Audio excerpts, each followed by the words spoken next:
สวัสดีค่ะนัดอยู่ดีๆดูแลอารมณ์จัดการตัวเองในชีวิตประจำวันค่ะคุณเคยรู้สึกเหนื่อยหรือว่าท้อใจเวลาเห็นกองเสื้อผ้าสูงๆกันหรือว่าหนังสือที่มันวางระเกะระกะอยู่ทุกจุดของบ้านหรือว่าโต๊ะทำงานที่แบบมีข้าวของกองอยู่เยอะมากๆบ้างไหมคะถ้าคุณไม่เคยนัดเคยค่ะแล้วคุณทราบไหมคะว่าเวลาที่เราเห็นกองข้าวของสูงๆกันเต็มไปหมดแบบเนี้ยไม่ว่าจะที่บ้านที่ทำงานหรือว่าในรถที่เราขับอยู่ทุกวันเนี่ยมันส่งผลในแง่ลบต่อชีวิตของเรายังไงบ้างวันนี้อยู่ดีๆคุยกันเรื่องนี้ค่ะ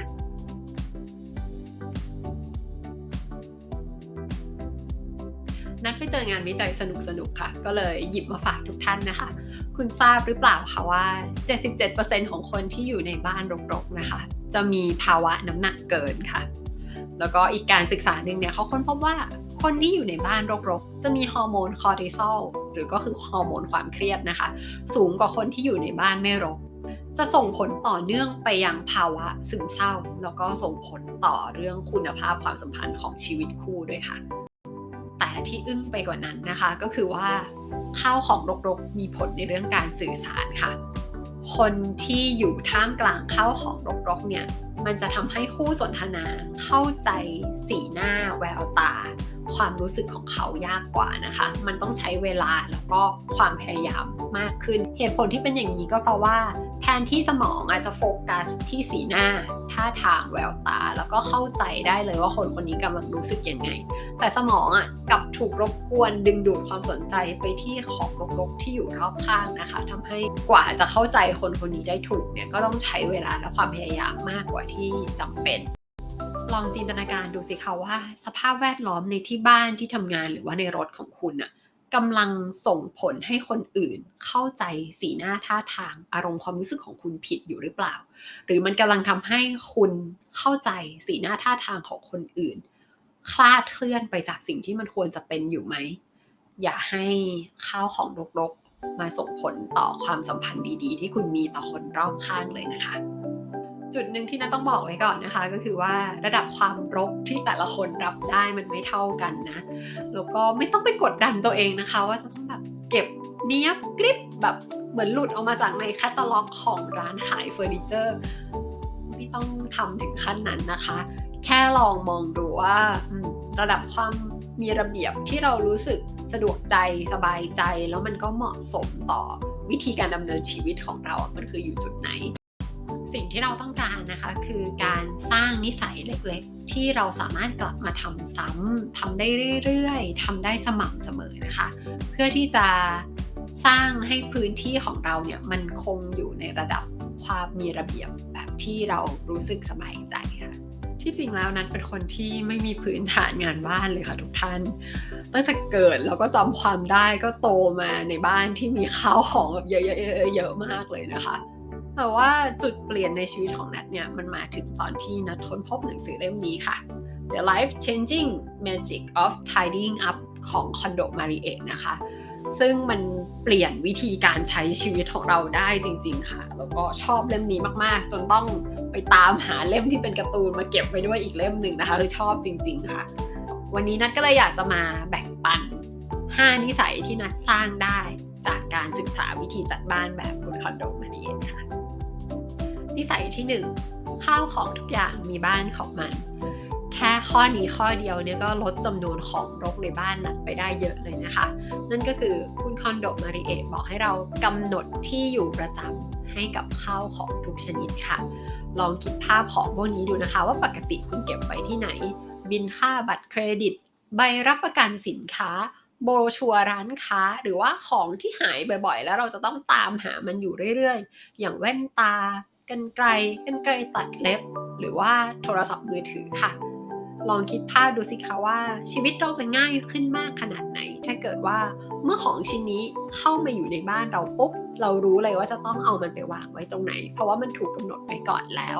เราจะได้ไม่ต้องเสียเวลาแล้วก็ไม่ต้องเสียอารมณ์ในการตามหาด้วยว่ากุญแจของฉันอยู่ตรงไหนแว่นตาของฉันอยู่ตรงไหนชีวิตเราก็จะง่ายขึ้นมากเลยค่ะแค่เรากำหนดไว้ตั้งแต่ต้นว่าบ้านของแต่ละชิ้นอยู่ตรงไหนค่ะ นิสัยที่2ปฏิบัติกับข้าวของของเราดีๆค่ะ ความคิดความเชื่อของคนญี่ปุ่นได้รับอิทธิพลมาจากทางลัทธิชินโตเยอะมากเลยนะคะซึ่งทางชินโตเองก็จะมีความเชื่อที่ว่าในทุกๆสรรพสิ่งมีสิ่งศักดิ์สิทธิ์สถิตอยู่ไม่ใช่แค่ต้นไม้ใบหญ้าพระอาทิตย์พระจันทร์แม่น้ำนะคะที่มีสิ่งศักดิ์สิทธิ์แต่ว่าในข้าวของเล็กๆน้อยๆในชีวิตประจำวันของเราก็มีสิ่งศักดิ์สิทธิ์สถิตอยู่เหมือนกันค่ะดังนั้นเวลาเราเห็นคนญี่ปุ่นหยิบจับข้าวของอะไรเราก็จะเห็นเขาหยิบจับด้วยท่าทางทนุถนอมระมัดระวังนะคะเราจะไม่เห็นคนญี่ปุ่นกระโชกโคกฮากหรือว่าใช้เท้าเขี่ยข้าวของนะคะการที่เราปฏิบัติต่อข้าวของเราอย่างอ่อนโยนให้เกียรติเนี่ยมันจะทำให้เวลาที่เราใช้งานพวกเขาเราจะมีสติอยู่กับปัจจุบันมากขึ้นแล้วก็มันเป็นการให้เกียรติข้าวของเหล่านี้ด้วยว่าเราได้เลือกเขาให้เข้ามาอยู่ร่วมเป็นส่วนหนึ่งของชีวิตเราด้วยค่ะพอเราสามารถปฏิบัติต่อข้าวของในชีวิตประจำวันของเราได้แบบนี้แล้วมันก็จะส่งผลให้สภาพแวดล้อมที่อยู่อาศัยของเราเต็มไปด้วยความสงบสุขความสันติสุขเกิดพลังงานดีๆขึ้นนะคะแล้วตัวเราเองที่ใช้ชีวิตอยู่ภายในอาณาบริเวณที่มีพลังงานแบบนี้มันก็จะทำให้เรารู้สึกดีที่ได้อาศัยอยู่ในพื้นที่แบบนี้ตามไปด้วยค่ะนิสัยที่ 3 เก็บไว้แต่ข้าวของที่สปาร์คจอยค่ะในบรรดาคำสอนทั้งหมดของคุณคอนโดมาริเอะเนี่ยนัทคิดว่าคำสอนเรื่องสปาร์คจอยน่าจะเป็นคำสอนที่สำคัญที่สุดค่ะแล้วเราจะรู้ได้ยังไงว่าของชิ้นไหนสปาร์คจอยใช่ไหมก็คือให้เราใช้2มือของเราหยิบของชิ้นนั้นขึ้นมาค่ะทันทีที่เราหยิบมันด้วย2มือ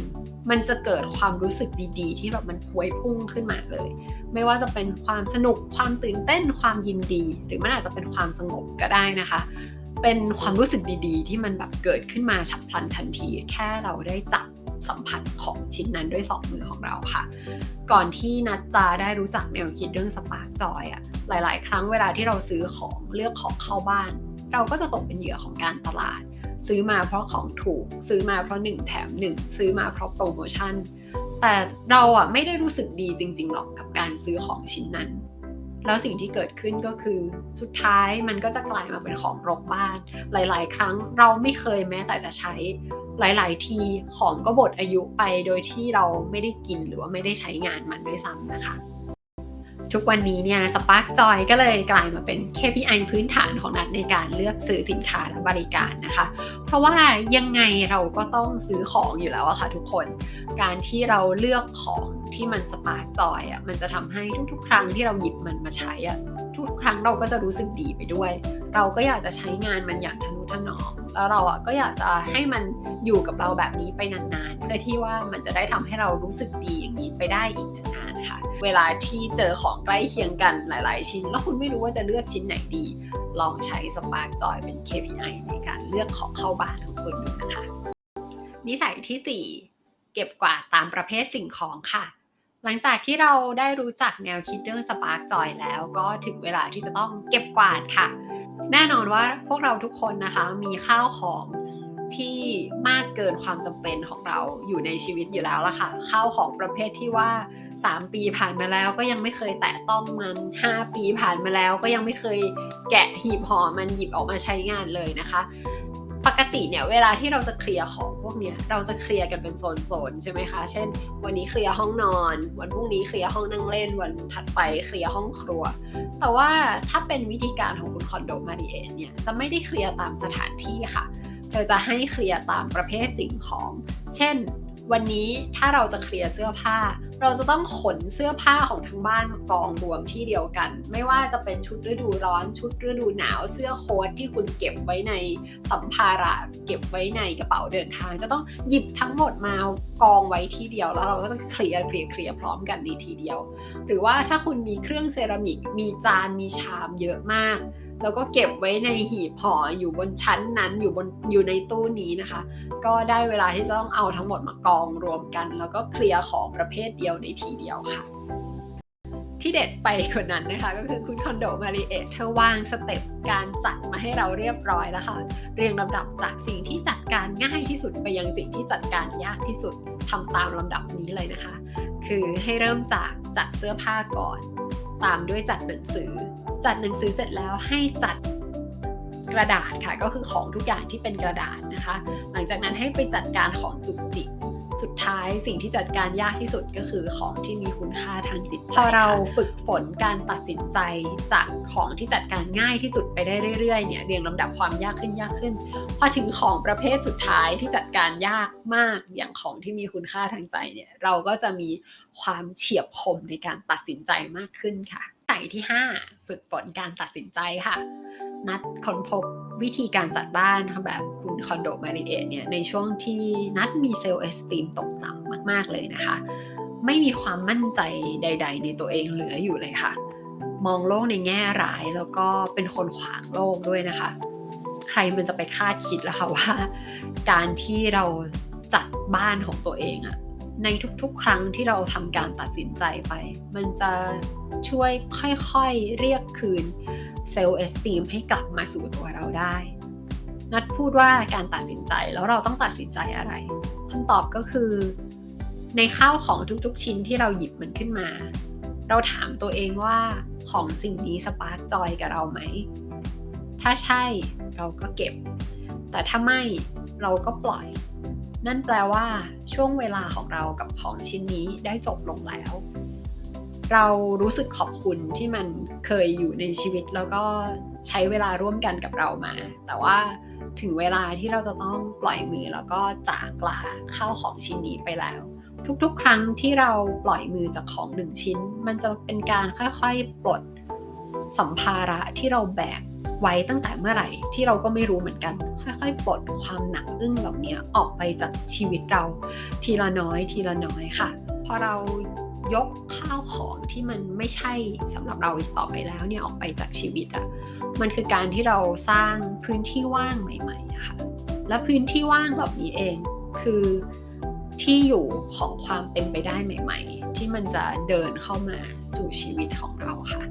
ถ้าคุณเป็นคนที่เซลล์เอสตีมต่ำไม่มั่นใจในตัวเองแล้วก็รู้สึกเครียดนะคะนัทก็จะแนะนำให้คุณลองเก็บบ้านตามวิธีของคุณคอนโดมาริเอเลยค่ะพอคุณเก็บของเรียงชนิดมาตามที่คุณเขาแนะนำจนครบทุกประเภทแล้วนัทรับประกันว่าคุณจะเจอเซลล์เอสตีมที่คุณทำหล่นหายกลางทางไปตั้งแต่เมื่อไหร่ก็ไม่รู้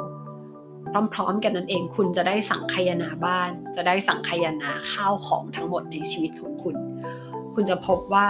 คุณจะมีข้าวของที่คุณไม่ใช้มากมายเยอะแยะขนาดนี้ไปในชีวิตเพื่ออะไรพร้อมกันนั้นเองกับที่คุณได้เคลียร์ข้าวของที่คุณไม่ใช้ออกไปจากชีวิตคุณจะได้สร้างพื้นที่โล่งว่างใหม่ๆเพื่อเปิดรับสิ่งใหม่ๆที่มันจะเดินทางเข้ามาแล้วมันจะทำให้ตัวคุณมีสติในการเลือกสรรสิ่งของที่จะเดินเข้ามาสู่ชีวิตมากขึ้นคุณจะรู้ว่าคุณจะซื้อมันทำไมซื้อเพราะอะไรและคุณจะใช้เกณฑ์อะไรในการเลือกข้าวของเหล่านี้ให้เข้ามาสู่ชีวิตคุณค่ะ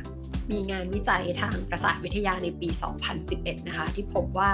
การเคลียร์ของรกๆในบ้านการเคลียร์ของรกๆในที่ทำงานช่วยเพิ่มสมาธิในการจดจ่อให้มากขึ้นช่วยให้เรารับรู้ข้อมูลได้ดีขึ้นแล้วก็ช่วยเพิ่ม productivity ให้มากขึ้นด้วยดังนั้นการเคลียร์ของรกๆเนี่ยก็เลยไม่ใช่แค่การทำลงไปเพื่อให้เกิดความเรียบร้อยหรือว่าสวยงามเท่านั้นแต่ที่เราเคลียร์ของรกๆก็เพราะว่าเราทำเพราะมันช่วยให้เราดึงศักยภาพในตัวเราออกมาใช้ได้มากขึ้นค่ะแล้วคุณล่ะคะมีวิธีการยังไงบ้างที่คุณใช้เพื่อทำให้บ้านของคุณที่ทำงานของคุณแล้วก็รถของคุณเรียบร้อยไม่รกเขียนมาเล่าให้ฟังตรงช่องคอมเมนต์ด้านล่างนี้ได้เลยนะคะเดี๋ยวนัทจะลองหยิบไปใช้ตามบ้างค่ะขอบคุณที่ใช้เวลาอยู่ด้วยกันขอบคุณที่ติดตามรับชมอยู่ดีๆ Live Well นะคะอย่าลืมว่าคนสร้างสรรค์ใช้ชีวิตสร้างสรรค์สวัสดีค่ะ